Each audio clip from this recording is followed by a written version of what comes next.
Hello, Brooklyn. I am your host, Tanya Davis, aka TonTon, founder of SIP BKLYN. SIP BKLYN is a storytelling lifestyle brand centered around coffee, tea, and community.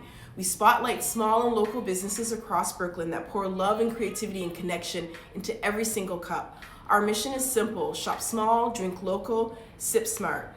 Today's feature, Coffee Break Cafe, located on Winthrop Street in Prospects Lefferts Garden, a former barbershop turned into a cozy creative cafe. The space is owned by Reya, a Brooklyn entrepreneur whose calm, sincere energy sets the tone the moment you walk in. Just opened 5 months ago, this cafe already feels like a neighborhood staple, built with grit, creativity, and community at its heart. Now let's get into our tea spills. Inside the Stories with owner and operator Reya. Hi. And so, let's get started. Yes, we're gonna take our time. What's the rush, right? Early beginnings. Can you take us back to a moment you first thought, I'm gonna open up my own cafe? It was as soon as I got my first job as a teenager in the restaurant business, as soon as I was exposed to the form of customer service and hospitality, I just knew I was best in that element, and I felt myself.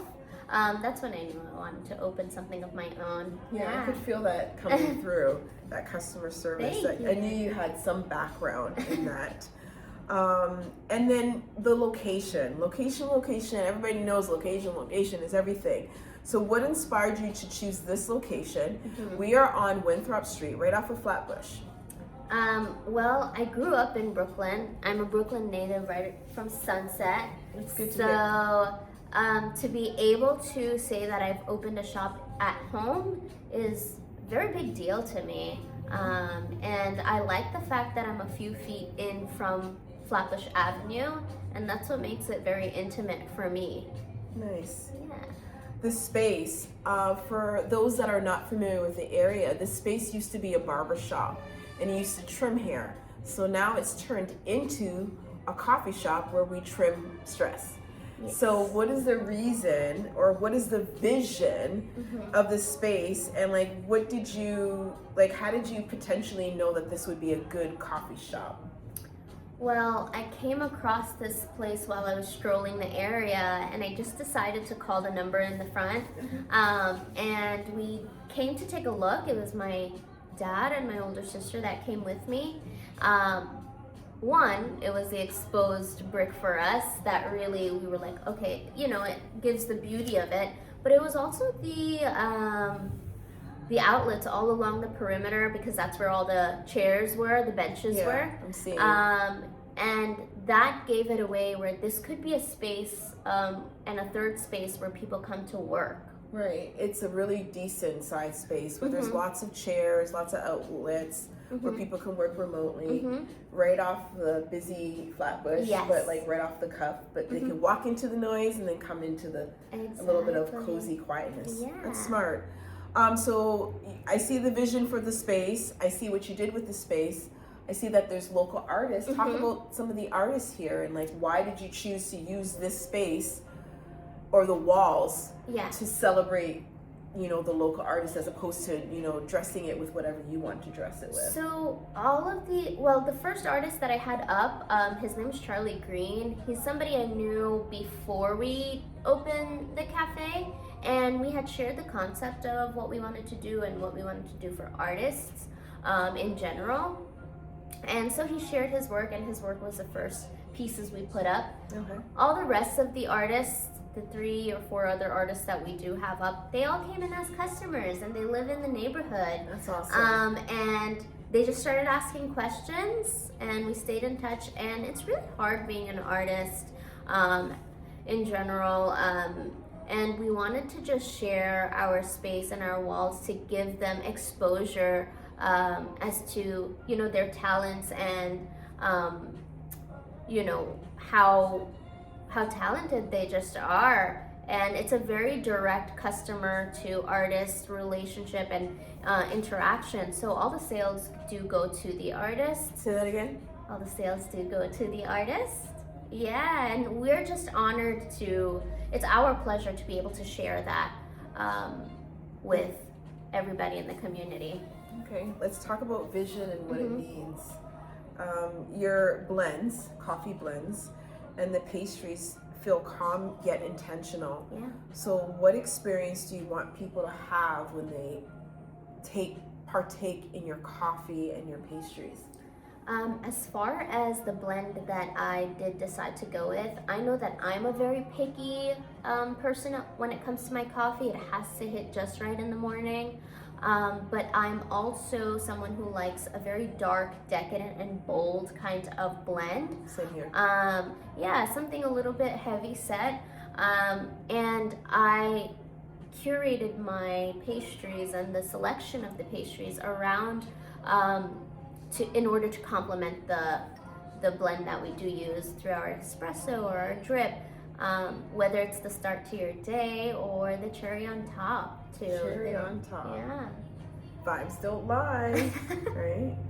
So how would you describe the vibe or the culture that you're building inside Coffee Break Cafe?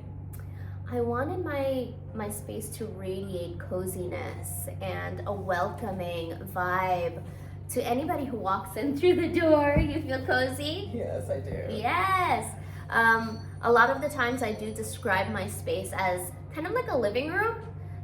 So what I try to give off is my house is your house. And that's just, the space that, I do want to continue to hold on to. It's important. You've been open for about 5 months now. Yeah. And what milestones or moments would you make you feel that this is working? The first milestone is when we sold one piece. And it was a very intimate and very it was really nice to see and refreshing to see the customer in real time interact with the artist and have that. I was just there as a middleman, just watching the whole thing. The exchange. The exchange, and it was really nice. That was my first milestone, and then it moved on to vendors and pastry chefs that we decided to work with, home baked pastries, and also someone we started to recently work with who is also South Asian descent, and their desserts are also based off of our background and things like that. It's important to infuse a bit of culture into. That's what Brooklyn is about. Brooklyn reminds me of Canada. I'm Canadian, and just the integration of having your culture into something that you still operate and own and offer to the community. Yeah, and with that being said, that doesn't just go for the pastries or the art. It also, part of the art is our furniture selection.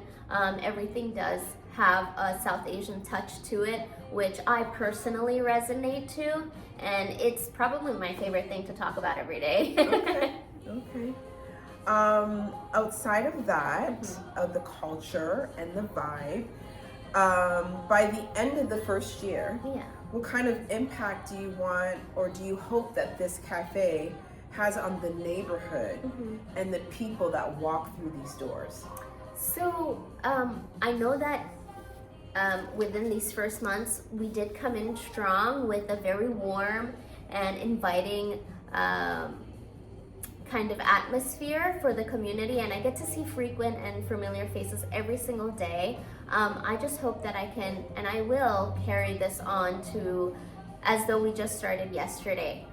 So whether it's through conversation or hospitality and consistency. Okay. Challenges and lessons. There's always challenges and lessons when you're an entrepreneur. You can't run from them, but you can learn from them. So what has been one of the biggest challenges so far in launching and maintaining the cafe? Well, this is my first business, and this is our first family business. So everything about it is a learning experience. It's a huge learning curve for all of us. So to maintain it in such a vibrant kind of community, that's probably challenging depending on the season, or things are always coming up, but we take it as lessons. Okay. So were there any surprises or like lessons that you took in that kind of shape a different direction of where you were taking the business? That could be like the taste palette or your pastries. Did you switch them out, or your coffee or anything like that? Yeah, of course.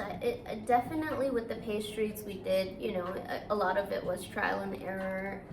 Some stayed, some didn't.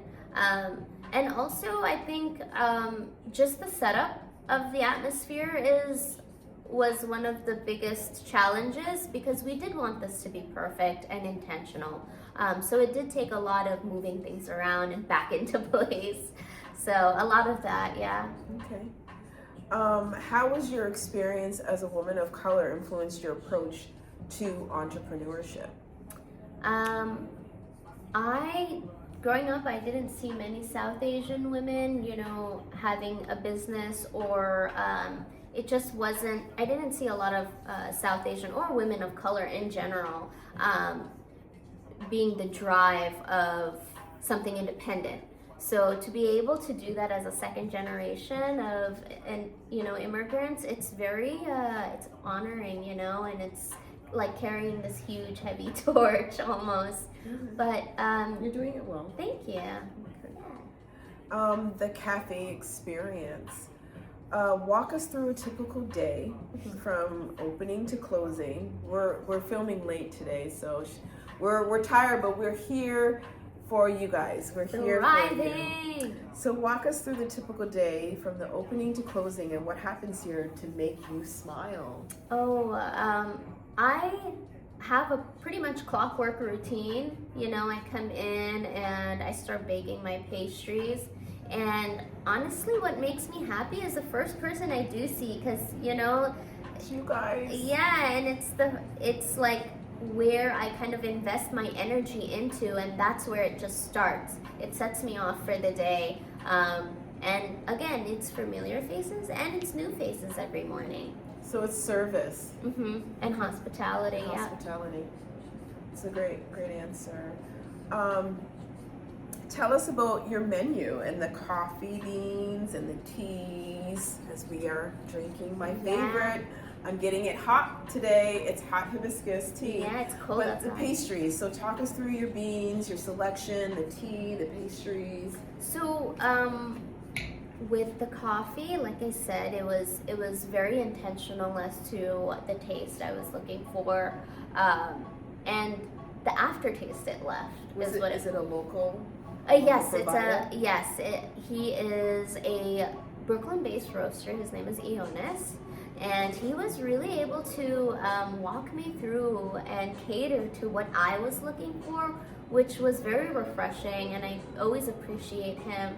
And I was able to also select pastries that complemented the beans that I do use here. Nice.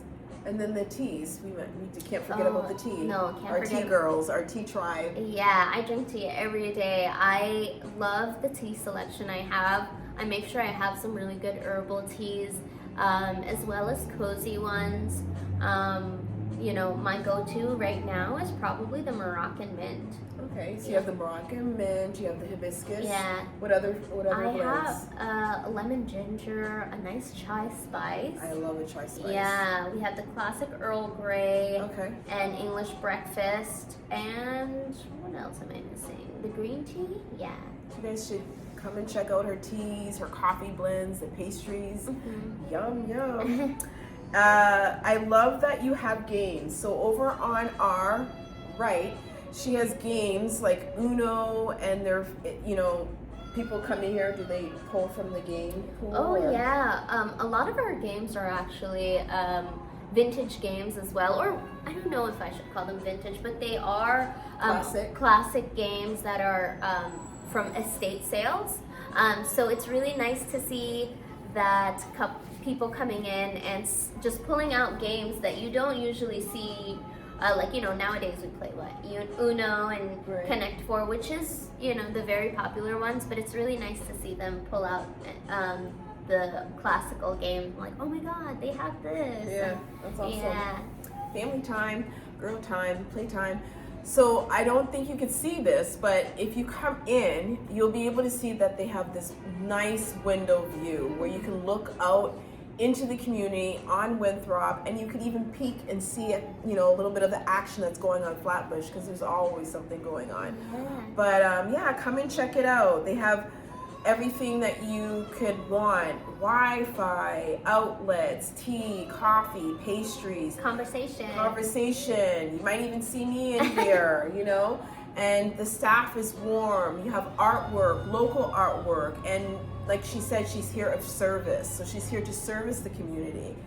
So we're gonna jump into one of our last set of questions, and that is community and impact, because that's why I do what I do here, interviewing coffee owners and shops here, because I want to let the community know what's going on, who's here, and what they want to bring to this community to connect us together.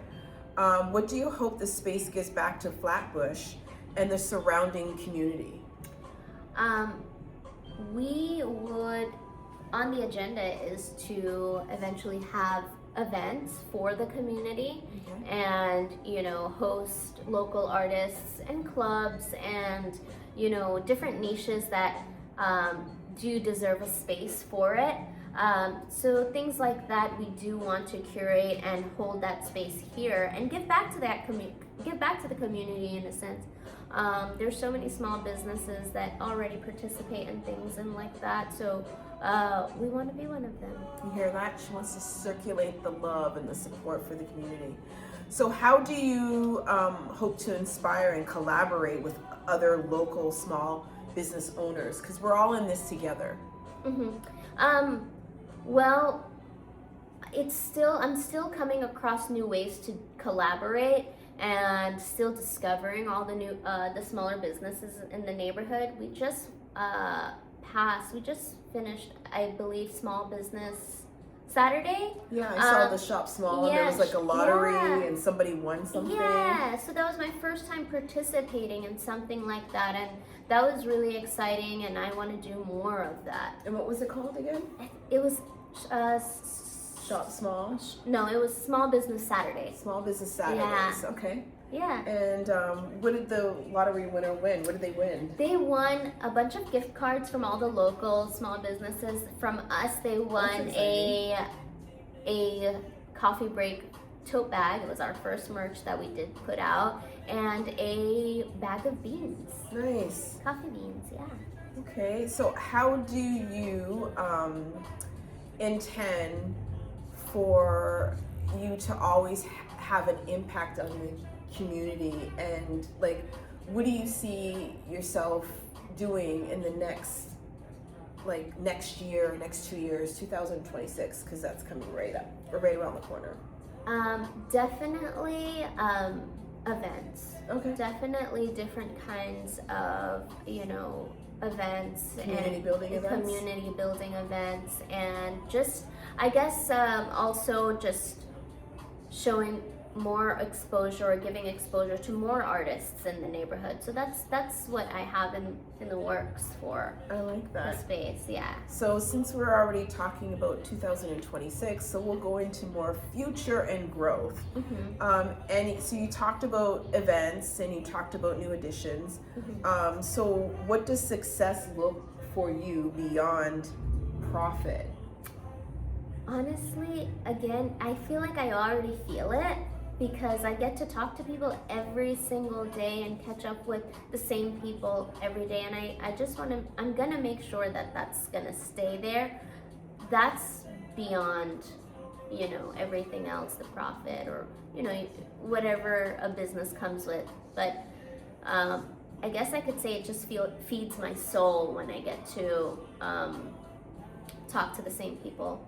Yeah, because you're talking about Thanksgiving and how people Oh, were yeah. continually bringing in the extensions of their family tree. Yeah. So you're becoming like part of people's family. Like you Yeah. said, this is like the couch or a living room, like you're inviting them in. Yeah, So it's always really nice to see families that don't live here, but they have a family, somebody else that lives here, a family or friend, and they come and they'll tell me that, hey, like, yeah, this is our favorite coffee shop to come to. That's awesome. When we're in, you know, PLG or Flatbush, and it's always nice to see them return back months later or and whatever. return them with more people. Yeah, That's awesome. yeah. So what keeps you grounded and motivated, Reya?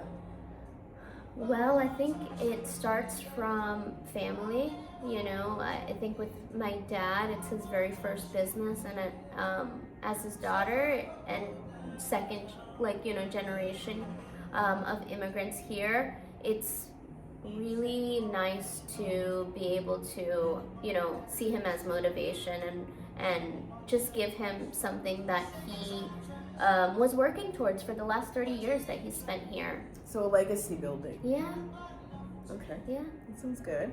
If you could go back and give your past self one piece of advice before opening, what would it be? I love this. Trust the process. Girl.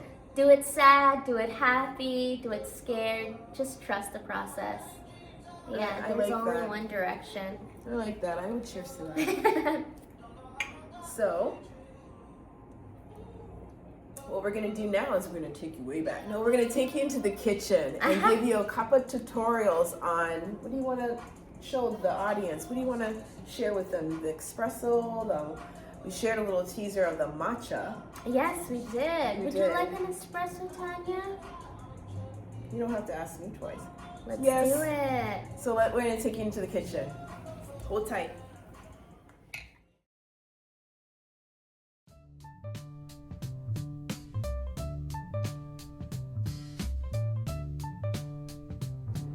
Okay, Reya, what are you cooking up?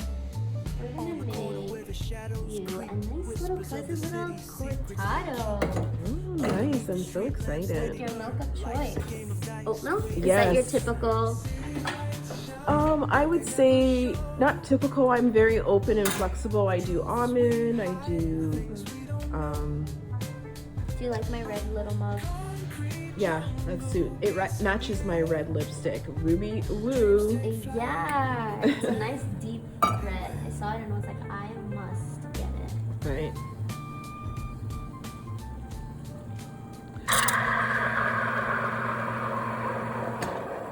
Any flavors in that for you?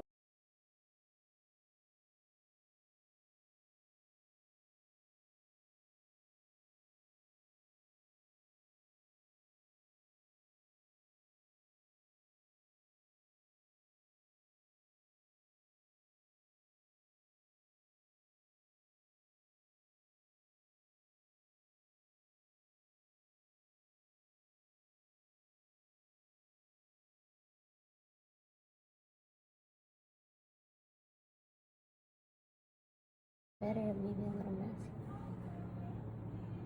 Hi, thanks for coming to Coffee Break. Thank you, Reya, for sharing your story with SIP Brooklyn. We are so inspired by your courage, creativity, and we can't wait for Brooklyn to experience the Coffee Break Cafe for themselves. This is how Brooklyn sips and heals and connects, one cup at a time. We are out. This is SIP Brooklyn, Coffee Teas and Diaries, inside the cafes, inside the stories. This is your girl TonTon, and that's a wrap. Ta-ta for now.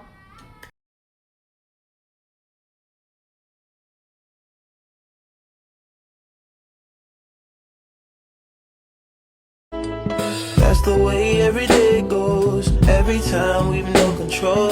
If the sky is pink and white.